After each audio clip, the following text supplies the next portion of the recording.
ప్రభు పేరట మీ అందరికీ శుభాభివందనములు. ఈరోజు మన అనుదిన వాక్య ధ్యానమైన ఎడారిలో సెలయేర్లలోని వాక్యము. యేసు, నీవు వెళ్ళుము, నీ కుమారుడు బ్రతికి ఉన్నాడని అతనితో చెప్పగా ఆ మనుష్యుడు యేసు తనతో చెప్పిన మాట నమ్మి వెళ్ళిపోయెను. యోహాను సువార్త 4వ అధ్యాయము 50వ వచనము.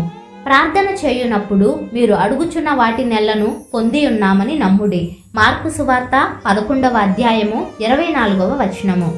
ఏదైనా విషయాన్ని ఖచ్చితంగా ప్రార్థన చేయవలసి వచ్చినప్పుడు దేవుడి మీద నమ్మకం కుదిరేదాకా ప్రార్థించాలి.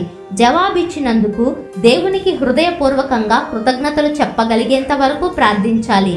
జవాబు ఇంకా ప్రత్యక్షం కాకపోతే అది అవుతుందా లేదా అన్న అపనమ్మకం నీలో ఉన్నట్టుగా ప్రార్థించకూడదు. ఇది జరిగేలా లేదు, జరిగేలా చెయ్యి ప్రభువా అని ప్రార్థించకూడదన్న మాట. అలాంటి ప్రార్థన ఏమీ సహాయం చెయ్యదు సరికదా, అడ్డుబండై కూర్చుంటుంది.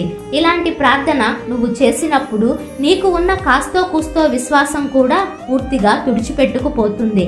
ఇలాంటి ప్రార్థన చెయ్యాలి అనే ప్రేరేపణ ఖచ్చితంగా సైతాను నుండి వచ్చినదే. అవసరమైన విషయాన్ని మరోసారి దేవుని ఎదుట విజ్ఞప్తి చేయడంలో తప్పులేదు. అయితే ఆ ప్రార్థనలో విశ్వాసం ఉట్టిపడుతూ ఉండాలి. విశ్వాసం ఆవిరైపోయేదాకా ప్రార్థించవద్దు. జవాబు కోసం కనిపెడుతున్నాను, నీ మీద నమ్మకంతో ఉన్నాను, నీ నుండి రాబోతున్న ఆ జవాబు కొరకు వందనాలు అంటూ ప్రార్థించాలి. జవాబు వస్తుందని తెలిసి దానికోసం స్తోత్రాలు చెల్లించడం కన్నా గట్టి విశ్వాసం వేరే లేదు. విశ్వాసాన్ని తుడిచిపెట్టే దీర్ఘ ప్రార్థనలు దేవుని వాగ్దానాలను తృణీకరించడమే కాక మన హృదయాలలో అవును అంటూ మెల్లగా వినిపించే ఆయన స్వరాన్ని కూడా నొక్కేస్తాయి. ఇలాంటి ప్రార్థనలు హృదయంలోని అల్లకల్లోలాన్ని తెలియజేస్తాయి. అల్లకల్లోలానికి కారణం జవాబు రాదన్న అపనమ్మకమే.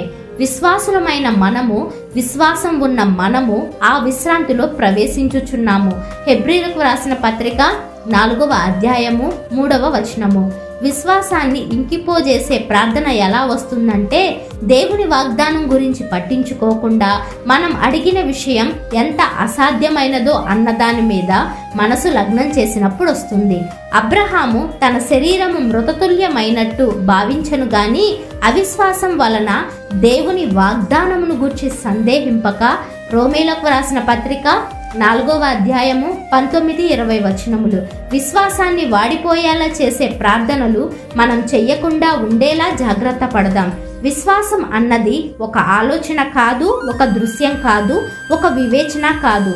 దేవుడి మాటను ఉన్నదున్నట్టుగా నమ్మడమే. ఆందోళన ఎప్పుడు మొలకెత్తుతుందో విశ్వాసం అప్పుడే వాడిపోతుంది. నిజమైన విశ్వాసం పుట్టడమే ఆందోళనకి స్వస్తి. అన్నీ చక్కగా అమరుతూ ఉంటే నువ్వు విశ్వాసాన్ని ఎప్పుడూ నేర్చుకోలేవు. నిశ్శబ్దమైన వేళల్లో దేవుడు తన వాగ్దానాలను మనకిస్తాడు. గంభీరమైన కృపగల మాటలతో మనతో తన నిబంధనను స్థాపిస్తాడు. ఇక వెనక్కి తగ్గి ఆ మాటల్లో ఎంతవరకు మనకి నమ్మకం ఉన్నది కనిపెడతాడు. ఆ తరువాత శోధకుడిని మన దగ్గరికి వచ్చేందుకు అనుమతిస్తాడు. మనకు సంభవించేవన్నీ దేవుని మాటలకు వ్యతిరేకంగానే జరుగుతున్నట్టు కనిపిస్తాయి. ఈ సమయంలో విశ్వాసానికి పట్టాభిషేకం జరుగుతుంది, నమ్మకం గెలుస్తుంది. ఇప్పుడైతే మనం చెలరేగే తుఫానులో మన సాటి వాళ్లంతా భయంతో వణికిపోతున్న వేళ జయోత్సాహంతో కేక పెట్టాలి. దేవుడు చెప్పినట్టే చివరికి జరుగుతుంది. నేనాయన్ని నమ్ముతున్నాను. దినకరుడు జీవించినంత కాలం, నక్షత్రాలు ప్రకాశించినంత కాలం మరణంలోనూ మనుగడలోనూ విశ్వసించండి. ఆయన జ్ఞానహస్తాలే మనల్ని నడిపిస్తాయి. చీకటి దారైన దివ్య సంకల్పపు దివ్యలు వెలుగుతుంటాయి.